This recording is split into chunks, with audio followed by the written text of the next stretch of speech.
नमस्कार। आज हम ज्योतिष शास्त्र के कुछ प्रश्नोत्तर के बारे में चर्चा करेंगे। अगर आप लोगों ने अभी तक मेरे चैनल को सब्सक्राइब नहीं किया है तो जल्द से कर दीजिए ताकि आपको नए वीडियो के बारे में अपडेट मिलती रहे। तो आइए शुरू करते हैं। राशि कितने हैं? 12 राशि हैं। भाव कितने हैं?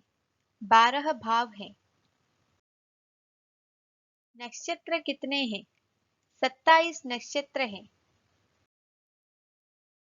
ग्रहों की संख्या कितनी है? ग्रहों की संख्या है 9। तिथियों की संख्या कितनी है? तिथियों की संख्या है 15। एक अहोरात्र में कितने दंड होते हैं? एक अहोरात्र में 60 दंड होते हैं।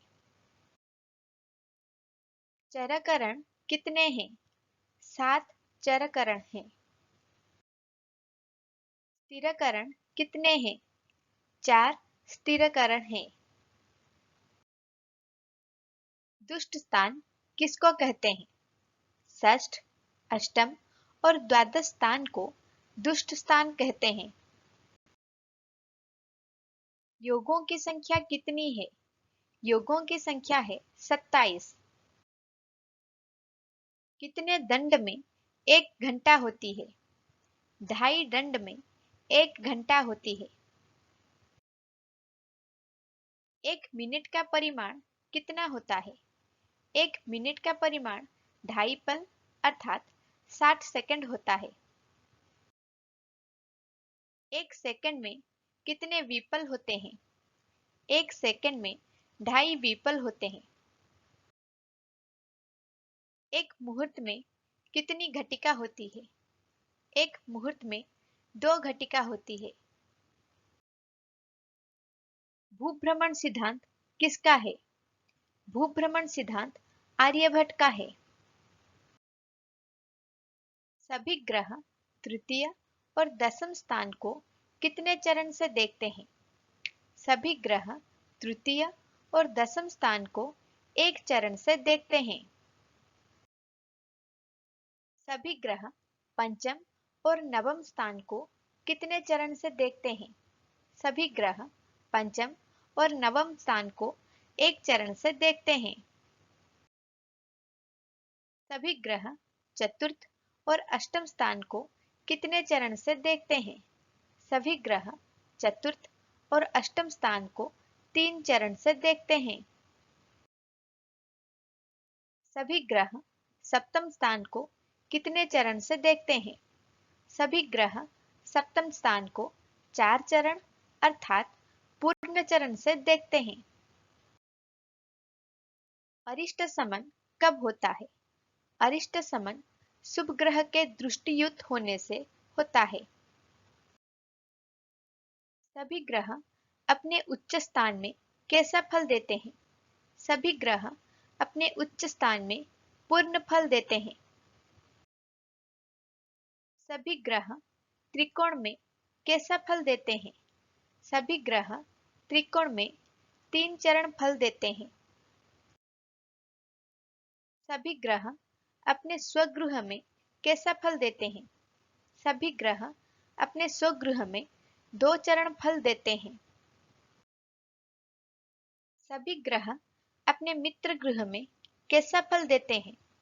सभी ग्रह अपने मित्र गृह में 1 चरण फल देते हैं। सभी ग्रह अपने समगृह में कैसा फल देते हैं? सभी ग्रह अपने समगृह में आधा चरण फल देते हैं। सभी ग्रह अपने नीच, अस्त, शत्रु तथा संधि स्थान में कैसा फल देते हैं? सभी ग्रह अपने नीच, अस्त, शत्रु तथा संधि स्थान में शून्य फल देते हैं। लग्न किसे कहते हैं? राशिनम उदयो लग्नः। राशियों के उदय को लग्न कहा जाता है। एक वर्ष में कितने संक्रांति होते हैं? एक वर्ष में 12 संक्रांति होते हैं। मास कितने प्रकार के होते हैं? मास 4 प्रकार के होते हैं, यथा सौर, सावन, चांद्र और नक्षत्र। सौर दिन की परिभाषा क्या है? सौर दिन की परिभाषा है रवे रेकांश भोगात एकम सौर दिनम। सूर्य के एक अंश अर्थात 1 डिग्री अतिक्रमण करने से भोग करने से एक सौर दिन होता है। सावन दिन की परिभाषा क्या है? सावन दिन की परिभाषा है इनोदयोदयांतरम तदेकम सावनम दिनम। एक सूर्योदय से दूसरे दिन सूर्योदय पर्यंत काल को एक सावन दिन कहा जाता है। चांद्र दिन की परिभाषा क्या है? चांद्र दिन की परिभाषा है चंद्रस्येक तिथि भोगात एकम चंद्र दिनम। चंद्र एक तिथि को भोग करने से एक चांद्र दिन संपन्न होता है।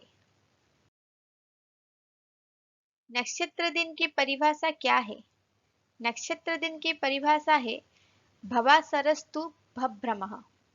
एक नक्षत्र के भोग काल को एक नक्षत्र दिन कहा जाता है। शुक्ल पक्ष की प्रतिपदा से अगले अमावस्या तक कौन सा मास कहलाता है? शुक्ल पक्ष की प्रतिपदा से अगले अमावस्या तक अमांत चांद्रमास कहलाता है। सौर संवत्सर में कितने दिन होते हैं? सौर संवत्सर में 365 दिन होते हैं।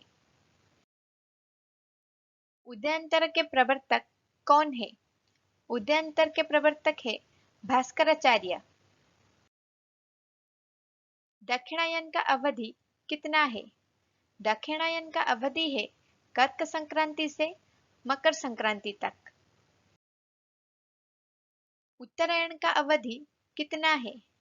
उत्तरायण का अवधि है मकर संक्रांति से कर्क संक्रांति तक। बृहस्पति किस राशि के अधिपति है? बृहस्पति धनु और मीन राशि के अधिपति हैं। एक सावन वर्ष में कितने दिन होता है? एक सावन वर्ष में 360 दिन होता है। किस स्थान को त्रिकोण कहते हैं? पंचम और नवम स्थान को त्रिकोण कहते हैं। उपचय स्थान किसे कहते हैं? तृतीय, षष्ठ, दसम और एकादश स्थान को उपचय स्थान कहते हैं। अनुपचय स्थान किसे कहते हैं? प्रथम, द्वितीय, चतुर्थ, पंचम, सप्तम, अष्टम, नवम और द्वादश स्थान को अनुपचय स्थान कहते हैं। केंद्र स्थान किसे कहते हैं? प्रथम, चतुर्थ, सप्तम और दसम स्थान को केंद्र स्थान कहते हैं। रवि किस राशि में रहने पर उच्च फल देते हैं? रवि मेष राशि में रहने पर उच्च फल देते हैं। मारक स्थान किसे कहते हैं? द्वितीय और सप्तम स्थान को मारक स्थान कहते हैं। आयु और भाग्य स्थान किसे कहते हैं? अष्टम और नवम स्थान को आयु और भाग्य स्थान कहते हैं। सत्ययुग का प्रारंभिक तिथि क्या है? सत्ययुग का प्रारंभिक तिथि है वैशाख शुक्ल तृतीया। सृष्टिआरंभ किस तिथि में हुआ था? सृष्टिआरंभ चैत्र शुक्ल प्रतिपद तिथि में हुआ था। एक घटिका में कितने पल होते हैं? एक घटिका में 60 पल होते हैं। मेरे चैनल को लाइक, शेयर, सब्सक्राइब करना ना भूलें। धन्यवाद।